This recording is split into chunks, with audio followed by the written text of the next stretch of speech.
Florence 1504 पश्चिमी दुनिया का केंद्र, असाधारण प्रतिभा और कड़वी दुश्मनी का शहर।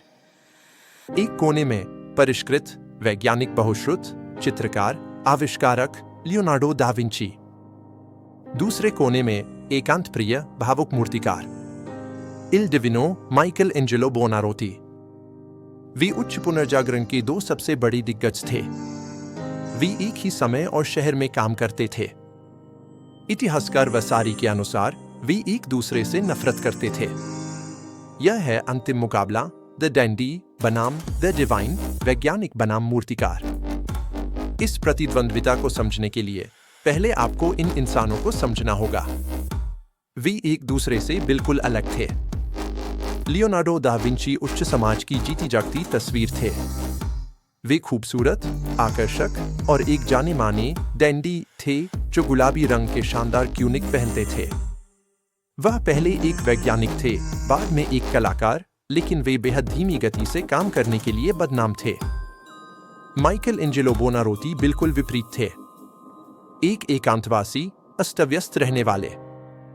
वे शुद्ध, अपरिष्कृत, शारीरिक शक्ति के निर्माता थे जो अपने काम को एक दैवीय बुलावा मानते थे। उनके व्यक्तित्व तुरंत टकरा गए।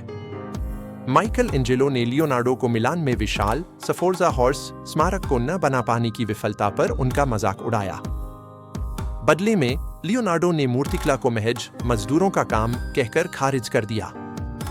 उन्होंने अपनी नोटबुक में लिखा कि एक मूर्तिकार दिन के अंत में संगमरमर की धूल से ढका होता है, एक बेकर जैसा दिखता है, जबकि एक चित्रकार अपने ईजल के सामने अच्छे कपड़ों में बैठता है। लकीर खिंच चुकी थी। हर बड़ी प्रतिद्वंद्विता को अपने प्रतीक चिन्हों की जरूरत होती है। लियोनार्डो के लिए यह है चित्रकार की पहेली। मोनालिसा सिर्फ एक चित्र नहीं है, यह एक वैज्ञानिक शोध पत्र है।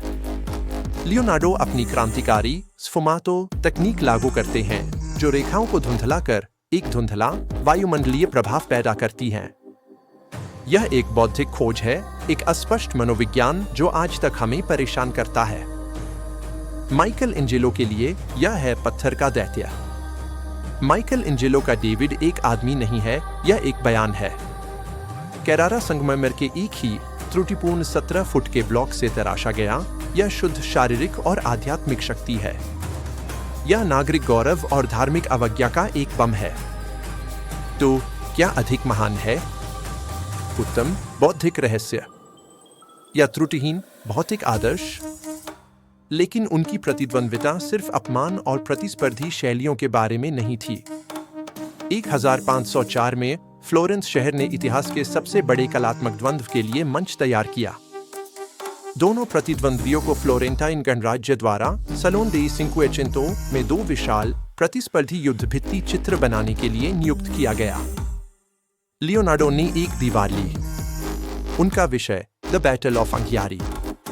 उन्होंने पुरुषों और घोड़ों का एक घूमता हुआ अराजक बवंडर डिजाइन किया, युद्ध के सबसे पाश्विक पागलपन का एक क्रूर वैज्ञानिक अध्ययन। माइकल एंजेलो ने दूसरी दीवार ली।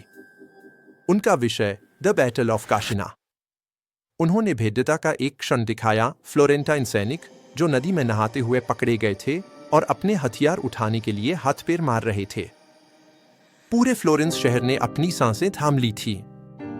वैज्ञानिक बनाम मूर्तिकार, कौन जीतेगा? हमें यह कभी पता नहीं चल पाया। लियोनार्डो ने विनाशकारी रूप से एक प्राचीन रोमन एनकॉस्टिक पेंटिंग तकनीक का उपयोग करने की कोशिश की, जिससे उत्कृष्ट कृति नष्ट हो गई। उन्होंने अपमानित होकर परियोजना छोड़ दी। माइकल एंजेलो ने कभी अपना डिजाइन दीवार पर स्थानांतरित ही नहीं किया। उन्होंने एक पूर्ण स्तरीय कार्टून बनाया, लेकिन इससे पहले कि वह पेंटिंग शुरू कर पाते, उन्हें पोप जूलियस द्वितीय द्वारा रोम बुला लिया गया। उन्होंने भी अपनी दीवार छोड़ दी। इतिहास की सबसे बड़ी कला लड़ाई एक ड्रॉ पर समाप्त हुई। दोनों ही उत्कृष्ट कृतियां हमेशा के लिए खो गईं, जो केवल प्रतियों और रेखा चित्रों के माध्यम से जानी जाती है। तो कौन जीता? कौन अधिक प्रतिभाशाली था? लियोनार्डो परम दिमाग थे। उन्होंने दुनिया को देखने का हमारा नजरिया बदल दिया। उनकी नोटबुक ने भविष्य की भविष्यवाणी की और उनकी कला ने हमें छाया, प्रकाश और मानव मनोविज्ञान की एक नई भाषा दी। माइकल एंजेलो परम हाथ थे। उन्होंने कला को महसूस करने का हमारा तरीका बदल दिया। उन्होंने पत्थर और पेंट के साथ कुश्ती की और टेरिबिलिटा की रचनाएं की। उन्होंने हमें मानव आत्मा की एक नई शक्तिशाली दृष्टि दी। लियोनार्डो ने हमें उत्तम रहस्य दिया। माइकल एंजेलो ने हमें उत्तम रूप दिया। अंत में कोई विजेता नहीं है, केवल पुनर्जागरण है, एक ऐसी दुनिया जो उनके दिव्य संघर्ष की आग से अधिक समृद्ध, उज्जवल और अधिक मानवीय बन गई। असली विजेता हम थे।